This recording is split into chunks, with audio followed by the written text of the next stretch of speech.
Hey everybody, welcome to my channel. My name is Michelle and this is The Joy of Being You. Here I talk about all things scripture related when it comes to religion and how it's about your consciousness, regardless of what religion you come from. All things occult, symbolic, stuff that I find interesting. And today I want to focus on the power of manifesting relationship and what a soulmate or a twin flame or a karmic partner really is, which I think is a whole lot of nothing and a whole lot of judgment. So from my experience, I was told that I had a twin partner in my life. And recognizing where my mind was at that point in time and seeing how it created this partner that I was told by somebody else is this significant mirror in my life, created this whole journey and experience that I went on to understand who am I, who is this person, how do I relate to the world, and how do I figure out this journey to ultimately end up in union or whatever. Truly, I think a lot of it is just people giving wrong information because that story implies something almost is wrong with you, that you need healing, that this other person is the perfect mirror of you, which shows you all of your shortcomings, all the ways that you failed, and all the ways that you see in them how to succeed. So you go throughout your years thinking in order to get this perfect divine love that you experienced finally for the first time back in your life. But what I want to say about that is that it is a dangerous cycle to recreate. If you don't understand the definition of karma, it's easy to fall into the trap of believing in the typical karmic partner, where these people teach you lessons that you have to keep relearning because for whatever reason, this is your destiny. And it's like, no, none of that makes any sense when you understand the law of assumption. If you practice manifestation from the lens of Neville Goddard, Sammy Ingram, Taylor Tukes, any consciousness person, they will tell you it all starts with you. And if you subscribe to somebody else's belief that makes you think, oh, they're onto something, then their narrative will become yours and you will live their truth without knowing it. That's why I do not recommend people going to tarot readers, mediums, pendulum users. All of these people are reflecting what you believe.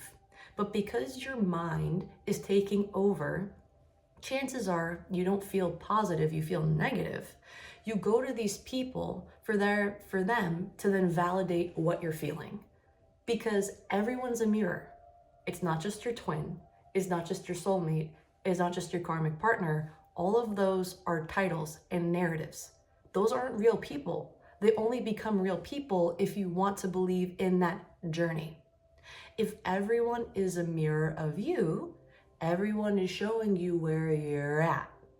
So not one particular person is your perfect other person because you can always create more of those people. When you set an intention, you create that experience. You don't get what you think, you get what you think you deserve. Getting what you think is a conscious belief. Getting what you deserve is a subconscious program. If I operate my life based off of morality, meaning good things happen to good people, that will be my personal experience, if I really believe that. But that doesn't explain why bad things happen to good people. That doesn't explain why bad people can get away with bad things and live a seemingly good life. There's a lot of contradictions, and it's because we are 8 billion people who get to decide what we experience. If you decide and permanently believe only good will happen to you, the world will shift and your reality will change to be that experience. So I will say, when you experienced a twin flame journey for the first time, an awakening of something, I won't say I promise, but I'll say from my experience, I called that person in by setting an intention initially without knowing it. I wanted my person. I wanted my forever person. And they showed me what true love was because I set an intention to experience it, but I wasn't aware of the power of manifestation. So it looked like a miracle or a prayer was answered, a 1 in a million experience that is just one and done, and it'll fall apart and it won't work because it left as it came as quickly as it left, and vice versa. The reason why you can't hold on to your twin flame when you initially meet them or whatever is because you do not have control of your thoughts. If you called them in like this and they came in and you just finally decided that you deserve love and you are worthy and your self-concept was on point and you didn't think you didn't deserve love, they would stay because they're just a manifestation. Some woo-woo person gave them a specific title when you got a tarot reading or saw some teacup leaf reader or went to some medium and they told you, oh, this is your twin. When someone else tells you something about a concept, like another person and who they are in relationship to you, and you believe them, that becomes your experience. Not because it's true, because you claimed it to be true without knowing it. So truly, your twin flame is just someone you call in when you're broken and don't know how to manifest, and you witness true love because that's what you set an intention for, but because your baseline of your subconscious is not controlled and you're in shambles, you lose them because you're not stable. And that's why it's very unstable to experience that relationship. It feels like it's a whirlwind. Oh my God, they love me. I'm in the whatever. It's like when you recognize you can just keep calling that in time and time and time and time again, when you recognize that you're creating your life, it's not a twin flame anymore. It's just another person because you called it in. A karmic partner is not teaching you a lesson. You are just calling someone in. The next time a reader tells you, oh, that's karma, you're experiencing your karma because something you did in a past life, no. If you don't subscribe to that narrative, you don't need to learn anything. You're just attracting a person that's very annoying because your thoughts haven't changed. Your thoughts are still very annoying. So you will attract low class behavior. You will attract indecency. You will attract disrespect because you still think that's what you deserve. There's no such thing as inner child healing. You don't need to heal a child that doesn't exist anymore. Think of it like this. If that narrative has never served you, think of it as this. You are a computer. Your body is a divine computer made of flesh that also has a spirit in it. When you think something, that is a program, that is software you install to run on your computer. And your eyes, the simulation, is the screen in which you experience the software you choose to download. When you run those programs after downloading them, all that means is you're now seeing the programs that you downloaded as thoughts that are in your subconscious now. So now you run into lovers that suck because you have thoughts. You downloaded software, you subscribe to software that suck. So it has to match. But if you take out those bad programs, that software that no longer serves you, and you install new software, like how your iPhone has an iOS update like every however many months, then it runs optimally again. You have to stop thinking you don't deserve something. That is the only child that needs healing. We're not all dealt a great hand. But when you come to terms with that and say, it's fine, I can change my life, that's when your hand will change because now your perception of what you think you deserve and what you want has changed, right? There is an infinite amount of people you can create in your world when it comes to love, when it comes to work, when it comes to friendship, and maybe even family. Long lost cousin, who knows? But what I want to get at is there's not one person for you. Personally, I think the twin flame journey is just you manifesting someone perfect while you're still unconscious of your power, which is why you scramble to hold on to them, because you identify as lack, because you don't know you have the power to keep them in your life. If you wanted them, you could easily have them. But that comes with practicing a focused intention.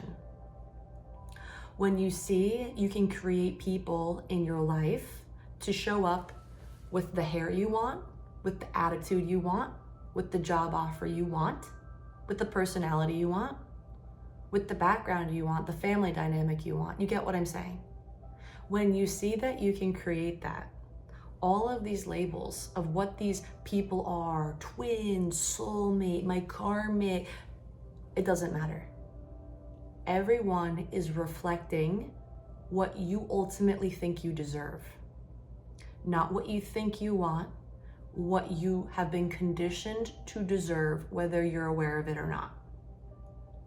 When you become aware of what it is that you're creating, for good or for worse, you can start working with those concepts and change them one by one.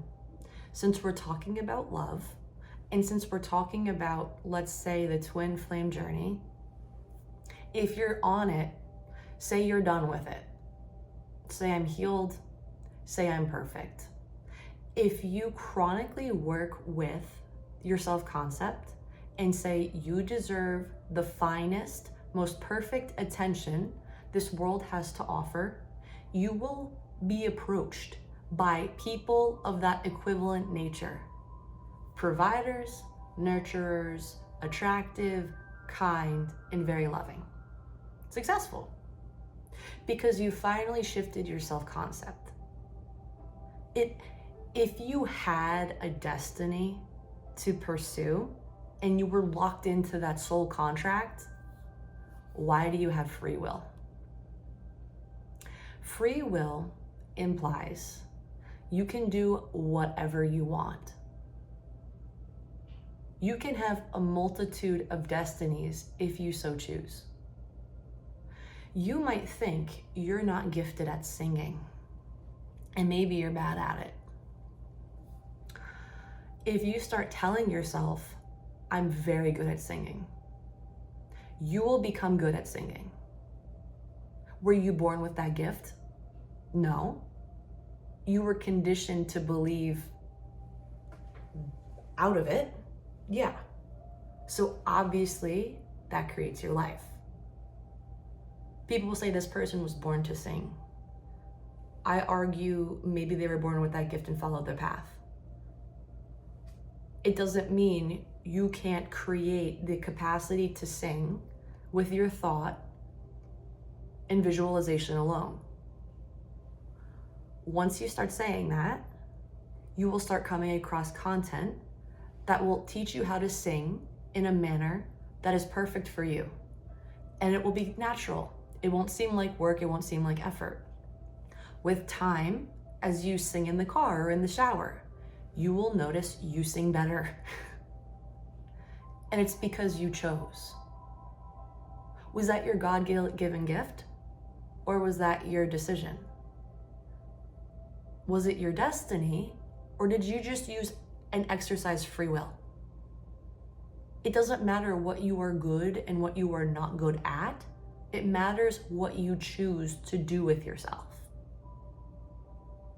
The opportunities will come. Just decide. The relationships will come. Just decide. If you were watching this, most likely you are burnt out from the spiritual community feeding you a bunch of lies and stupid ways to navigate how to create something.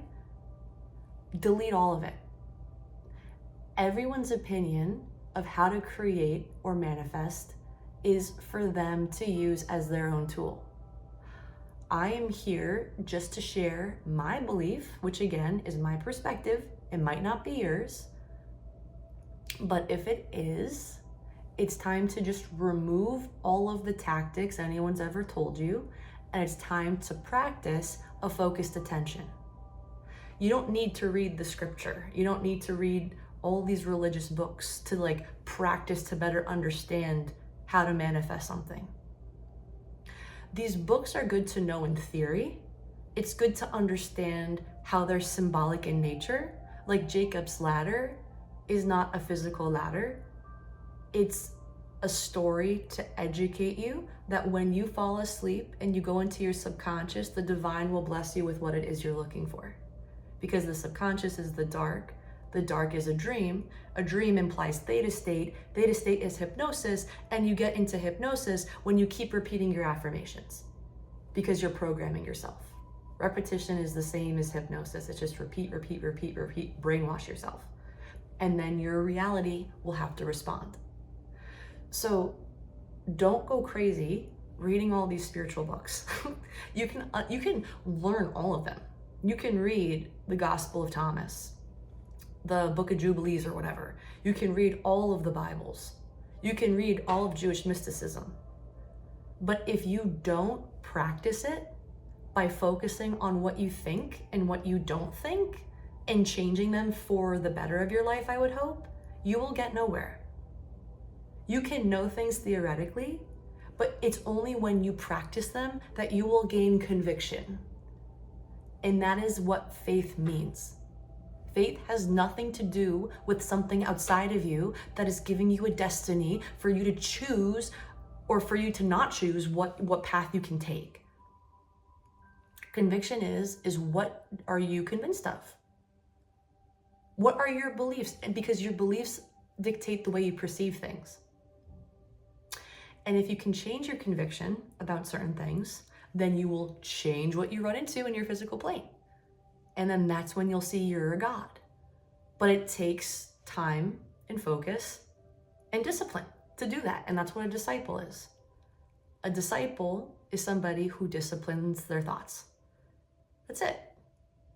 So with that being said, do not think you are bound to a particular relationship that is here to educate you on a journey and like one day you'll just vibe together in like bliss or whatever the hell. You can, if that's what you want, if that's your perspective on it.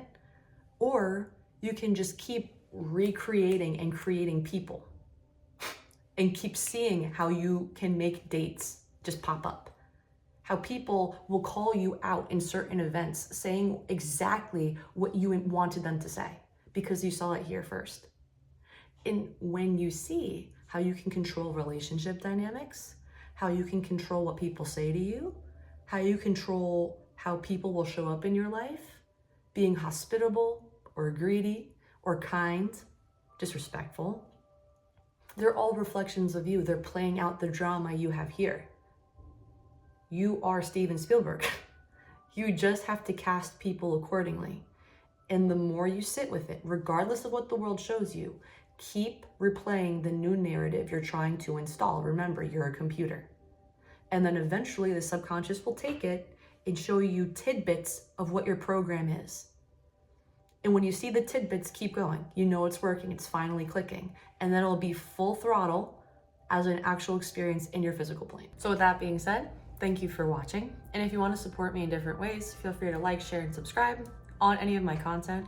I also have a children's book about a focused attention. It's called The Joy, well, my brand is The Joy of Being You, but the book is called Who's the Voice That Lives in My Head? And it implies the distinction between listening to intuition and listening to the mind. I also have an Etsy store. I have a lot of cool greeting cards, candles, different things like that, as well as esoteric clothes. So like cool hoodies and t-shirts and things of the like. So with all that said, thank you for watching and I'll see you in the next video. Take care.